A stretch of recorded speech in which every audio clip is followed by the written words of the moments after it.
crime, health scares, and economic woes. With less than a month to go, is Rio ready for the 2016 Olympic Games? We'll discuss who the real winners and losers are today in the stream.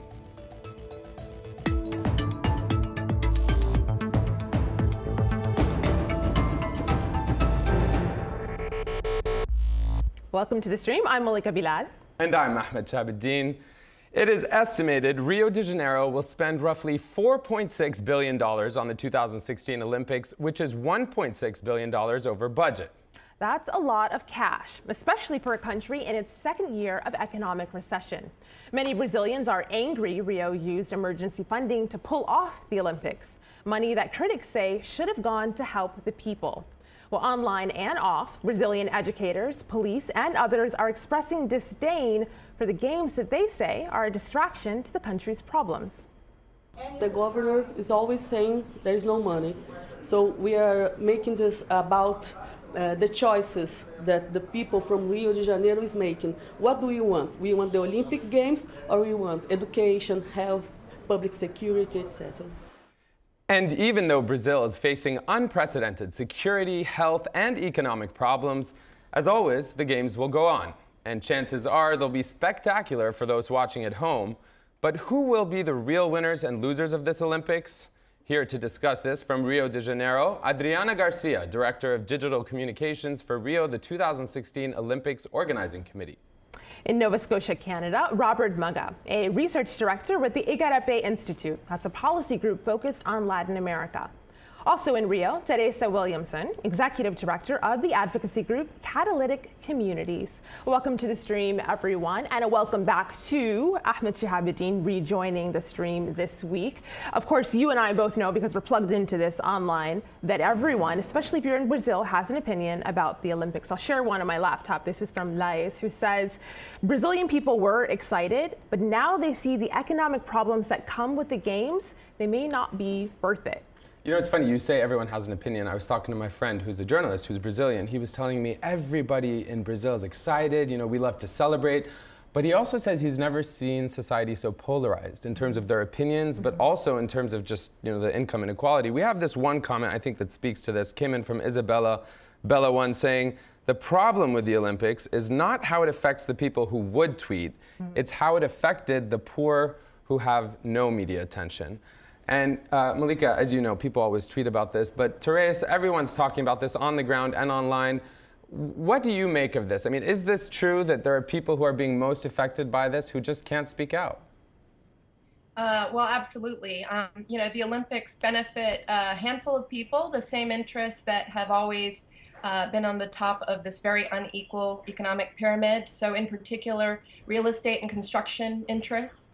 And most people in Rio who could have benefited from that huge injection of money. In fact, some economists estimate it's well over the number you cited. It's $15 to $20 billion that have been spent in Rio.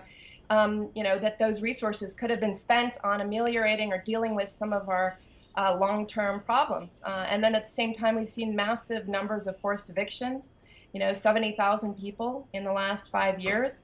And then an escalation in police violence with, you know, a huge uptake in the last couple of months. So Adriana, you hear those concerns that Theresa mentioned there. What do you say to them? I think there's, to understand the context, there's a lot that has to go into that picture.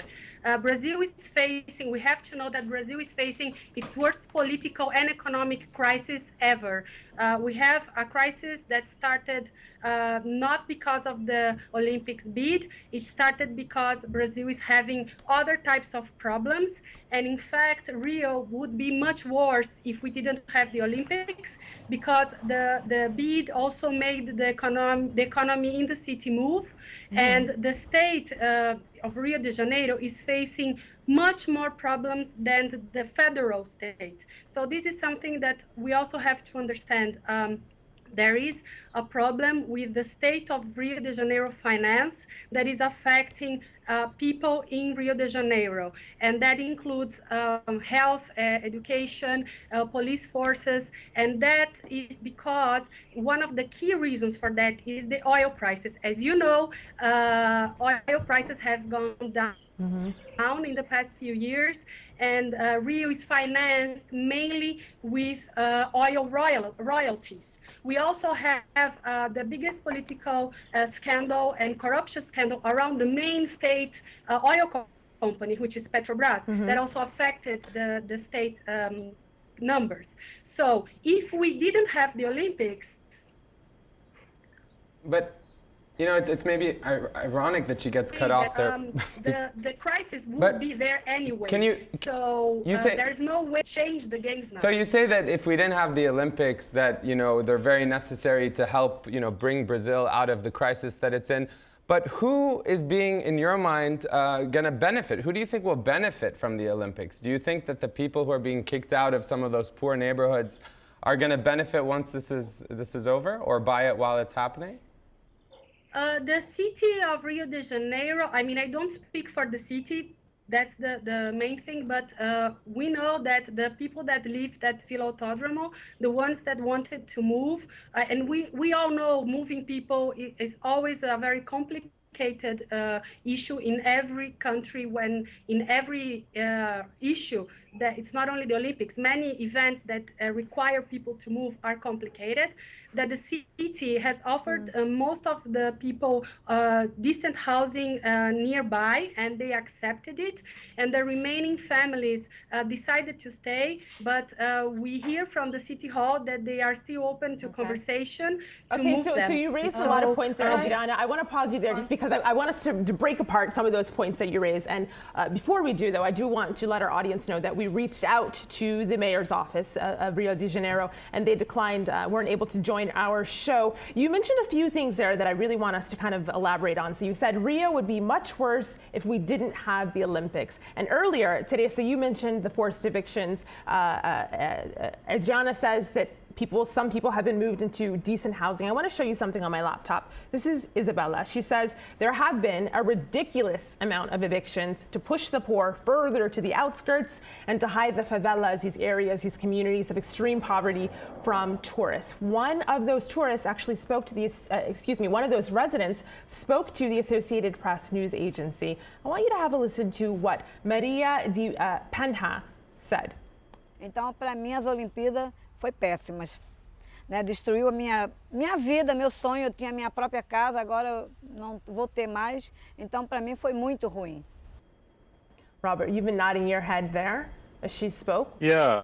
What's going through your mind? And I think that in a way, both Theresa and Adriana have some valid points. I mean, we have a political crisis without precedent. We have an economic recession that's worse than we've seen since the 1930s. We've got an interlocking health crisis, and I think many of your listeners have heard of the Zika, but there's also dengue, H1N1, and other things. We have a monumental environmental crisis, and we have a real challenge of crime. And I think the global gaze right now on Rio, especially in the lead up to the Olympics, has really underlined a lot of these latent challenges that have been there that have really come to a head in the last, I'd say, 2 years.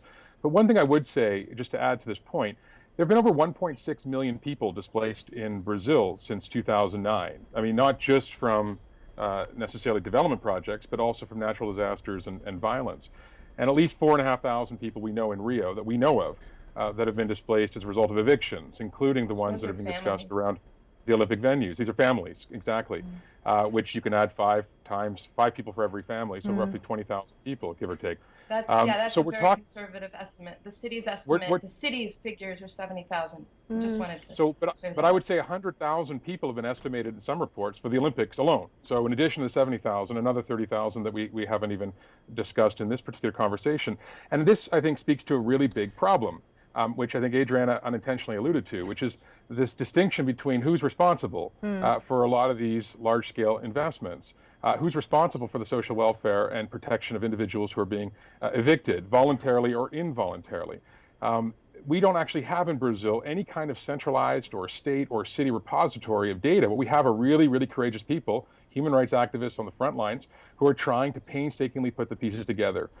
So I think this speaks to a real crisis, a crisis of information and a lack of data, which I think inhibits a real understanding of just the magnitude of the challenges that are being faced by many people, the poor, principally the poor, who are being pushed into the margins by many of these investments in the Olympics. Robert, I mean, yeah, and I think that Go lack ahead. of lack of access of data is just another characteristic of the lack of management, the mismanagement here that we see, that's responsible for the economic collapse, that's responsible for the political collapse. And the fact that the IOC delivers Olympics to places like Rio, if you look, the London Olympics was great. Even in the case of London, the Olympics were granted in a time of economic success, and then by the end, when the Olympics actually came to pass, the economy there was recession, and the same thing happened in Athens. You can look at Beijing in the long term. I would argue that a city taking on the Olympics is probably a good sign to its people that it's already being mismanaged, because the priorities of that administration Can I jump in? are off. Yeah, go ahead. The priorities of an administration are off if they're prioritizing the Olympics over the well-being of people, especially in a place as historic. Quickly, before you jump in, I just want to... I think London was down because of the 2008 crisis. I mean, mixing those two things is not fair. And when you think about legacy, of course, I agree, we have Athens, but you also have Barcelona, which made a wonderful lemonade of the games there. But Adriana, I just want to jump in for a second, because, to the earlier point that Theresa was making, we have a tweet coming from Ricardo Santana saying it's not the Olympics in Rio, it's Rio in the Olympics. We are missing security, healthcare, there is traffic, polluted water, and unfinished construction. Now, the reason I bring this up is, it seems like the priorities is what a lot of people are concerned about, regardless of their social income. And Robert, I wanted to put this to you. I mean, one other tweet from Eric saying, definitely the inversion of the government's priorities. It values the Olympics to the detriment of public services. So, it's back to this question of who's profiting. What do you make of that comment? Well, I mean, I think Theresa alluded to some of this in the beginning. There's an interesting study that was done a couple of years ago, just to this point. Oxford University did a review of 17 summer and winter Olympic Games since 1968. And what they found is that there's no single Olympics that has ever managed to get within their costs that were being predicted at the outset. In fact, the average overrun is 179%. So I think that the estimate that we had, I think that you cited, Ahmed, of 4.x billion, and Theresa quickly corrected, I think it is probably a gross underestimate of what the overall costs are going to be. Beijing exceeded by 40 billion. London exceeded by, it was initially going to be 4 billion, and then it got to 20 billion. There is no evidence in the history of the Olympics of any of it ever hitting the actual budget target that was set. One thing I found interesting, though, just the Olympic Committee released, just today, in fact, a press release talking about the coming Olympics. It's only a couple of weeks away, and I quote, in terms of the legacy, it described the following items as the legacy: infrastructure, sports venues that may become schools or sports facilities, 70 new hotels, improved waste management, and that's a whole issue, training for thousands of workers and volunteers, investments in city and local businesses that will make the city even more attractive.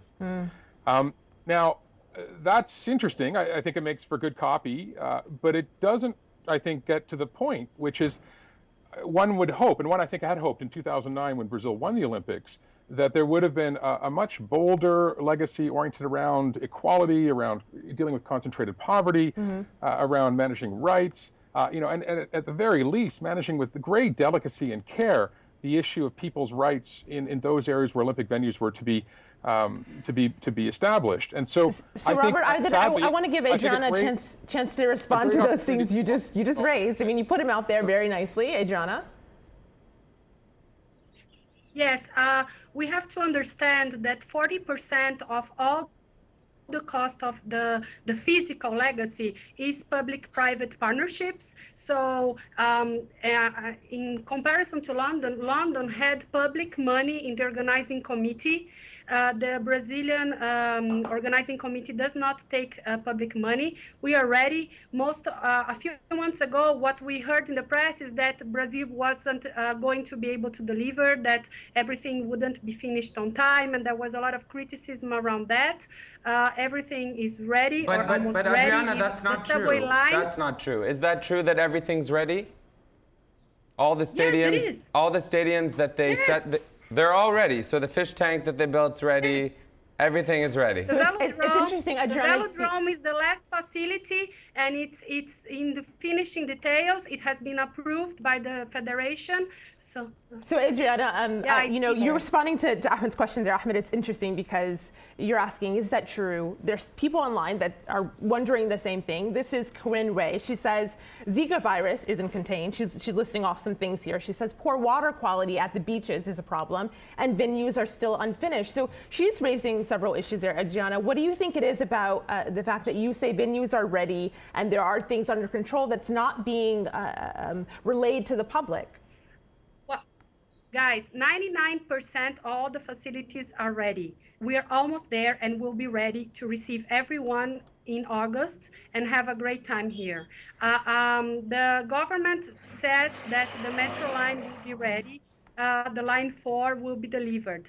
The Zika virus is not an issue at this time of the year. We'll be in the dry season, and it's estimated that about 1 million tourists, only 2 will get Zika. Now it's easier to get Zika in Miami, where you have the summer. There are around 60 cases of Zika in Miami and not here. So remember, we had 44 test events with more than 7,000 athletes coming to Rio to have the test events, and we had 0 Zika virus, 0 Zika cases. So I think as we know, before the games, there's a lot of scrutiny about the city. There is a lot of bad press, and we have bad things. Of course, we have enormous social inequalities. Can I respond? Go ahead. Sorry. I just have one quick question, and maybe Theresa, I'll give Theresa the floor after. But Adriana, I'm just curious because I think there's been a real push, and it's been a valiant effort on the part of the authorities to try to assemble all of the venues and all of the transport corridors and everything in time. There have been a number of concerns raised due to the quality of some of the construction that's been underway. So although there's been a real push to get the quantity of services out there, real concern about the integrity of some of the buildings, about the collapse of the bike lane, which I know was maybe not directly under your jurisdiction, issues around road quality and potholes emerging, concerns about scaffolding and the nature of the construction. Maybe there's an opportunity just to give us some thoughts on how do you think, because this has been an issue not directly tied to you, but it's been a broader issue in Brazil, and it's tied to the bigger scandals around the larger infrastructure companies that may have been, let's say, cheapening the kinds of investments that they've been paid to put out there. And this may, in fact, have some implications for the integrity of some of the structures that were built.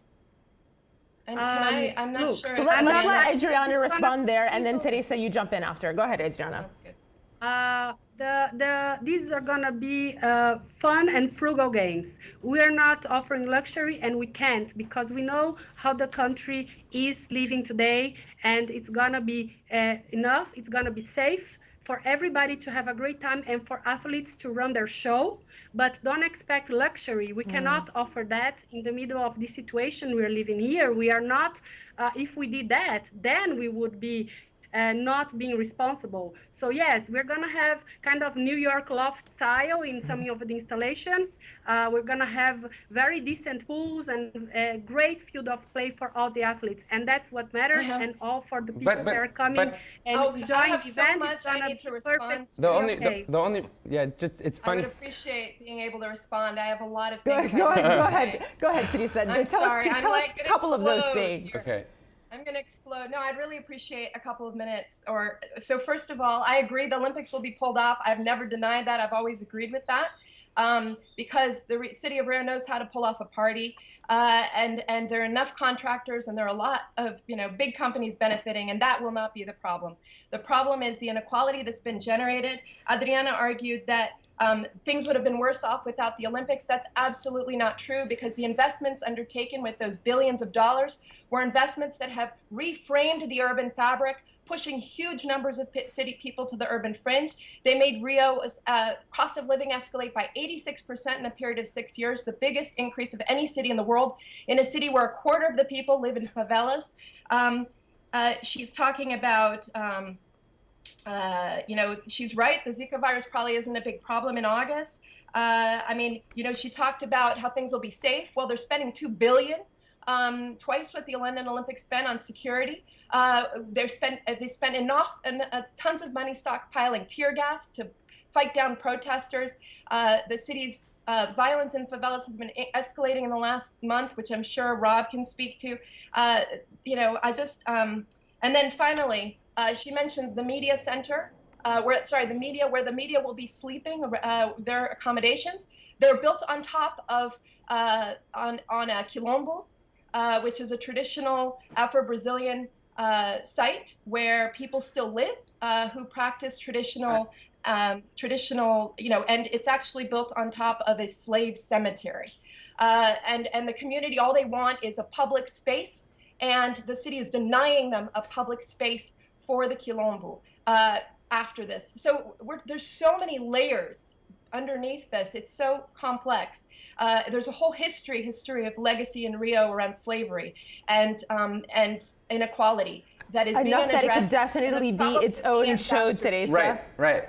Sorry, I just needed to but she's right Okay, to point let me out. just- You're right to point out all these layers. And go ahead, Adriana. I know you have a lot you want to respond to, but there's something that's been happening in this conversation that I just want to say. Every time you speak about the possible benefits, it seems as though you're talking about the benefits for the athletes, for the tourists, for everyone who's coming from outside of Brazil. Whereas when we talk about who's benefiting inside of Brazil, it seems like there were a lot of promises that were made, and that's why a lot of people are disillusioned. I just want to read one comment right here where someone says, I was one of the biggest, this is coming from Pessoa Direita, I was one of the biggest supporters of this movement on Twitter in terms of boycotting the Olympics. Rio is in no condition to host this event, and I don't believe in the legacy of the Olympics.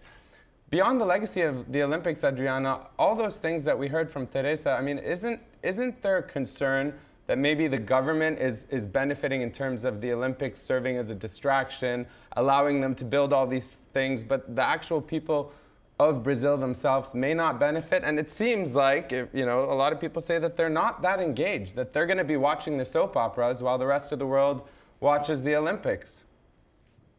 First, let me answer to Theresa. She mentioned 70,000 people displaced.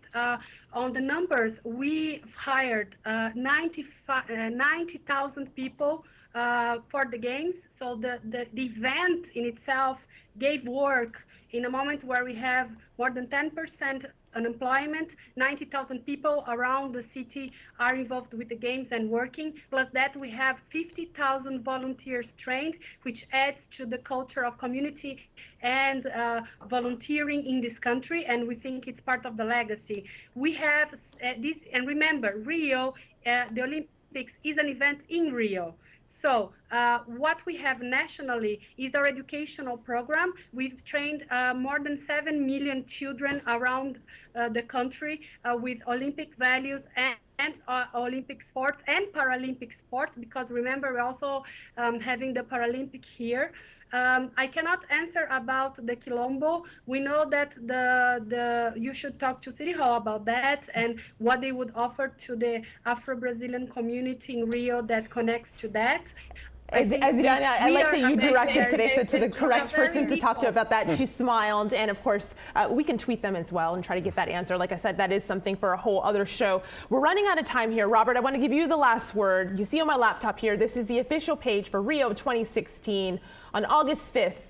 What do you see happening? Protests or a successful start to the Olympic Games? I see a lot of white people. Just a few quick observations from my side. The first is, I think there are very few examples of mega events, resulting in a major legacy for the society in which the event is held. And a considerable portion of the money that is raised, whether it's leveraged by the government or from the private sector, goes back to the IOC or FIFA and some of these big conglomerations. So I'm a little bit, and the evidence bears this out, and although I think there might be a feel-good factor, there might be a minor buzz, although I suspect that's not going to be the case in Brazil, given that the vast majority of the population is deeply distracted by the ongoing political crisis and the economic crisis and the other crises that are undergoing. My sense is that we're not going to see a major, I think, long-term dividend. I mean, it's a bit Robert, of a false I'm going to equivalency. stop you there. Unfortunately, we are out of time for the main show. The conversation will continue online at stream.aljazeera.com. A big thank you to all our guests. We'll see you online in a bit.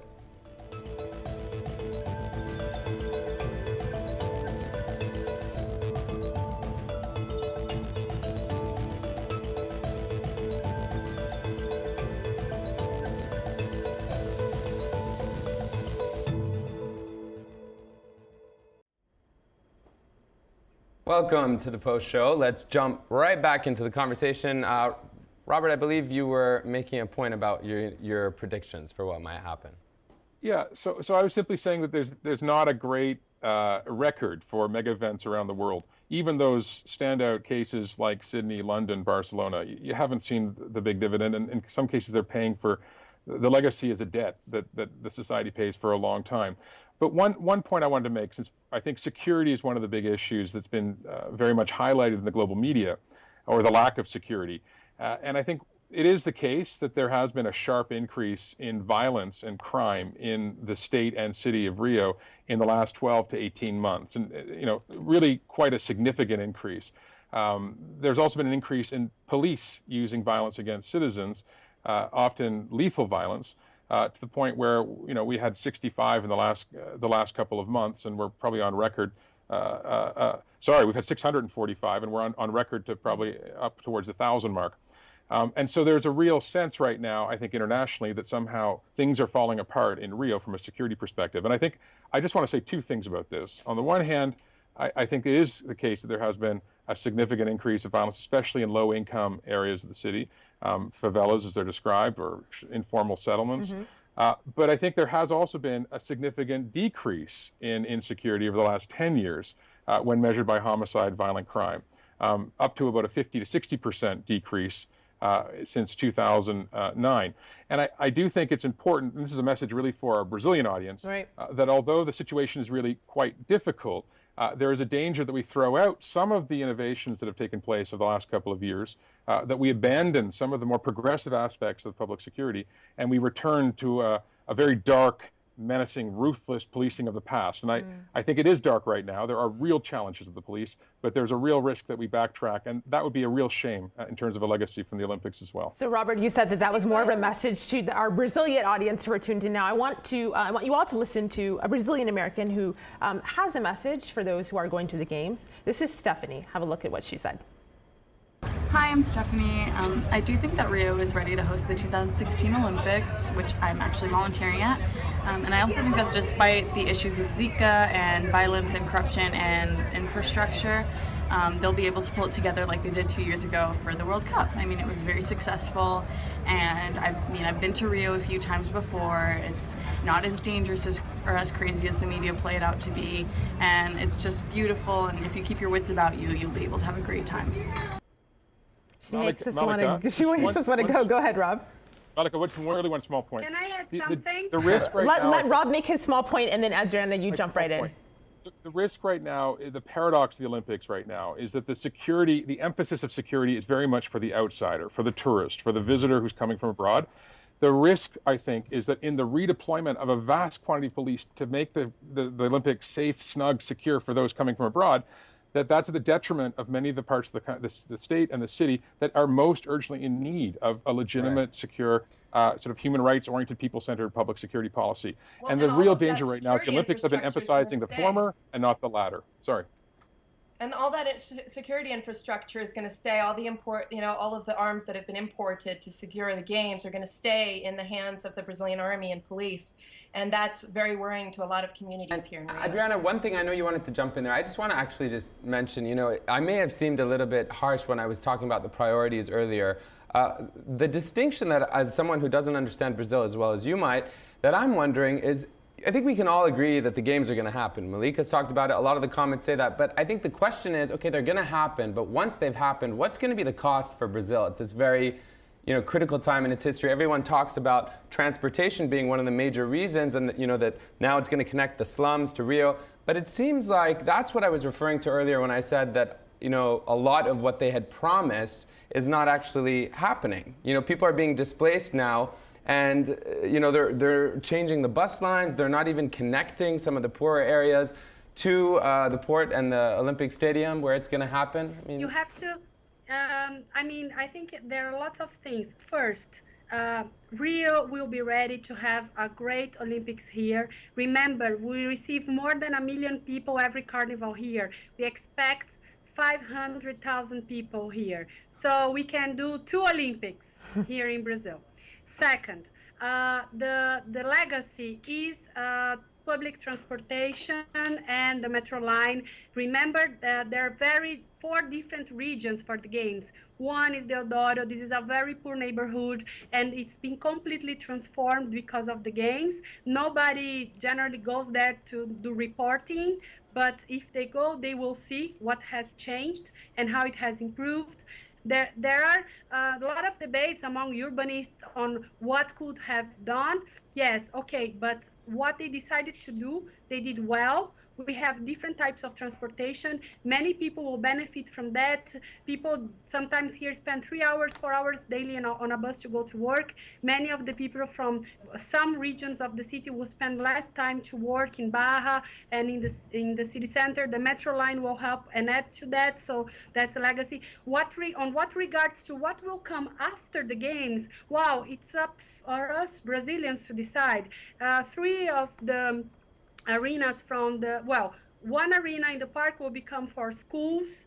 3 of them will become centers for national international championships and training from top athletes of the world. The main press center and other areas of the park will become a new neighborhood. So we expect a lot of activation around the park area after the games end. And the way we are going to join that global top-notch sports schedule, it's our duty to decide, and our ability to make that happen and to make that legacy go on.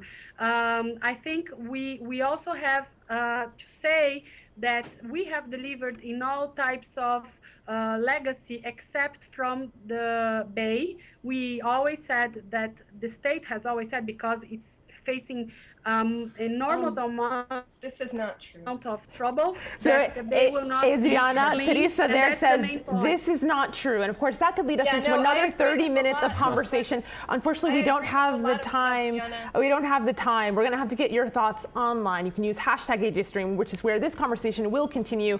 I want to thank our guests, Adriana Garcia, Robert Muggah, and Theresa Williamson, for this vibrant conversation. Of course, thanks to the online community and for Ahmed for being back this whole week on this stream. Until next time, we'll see you online.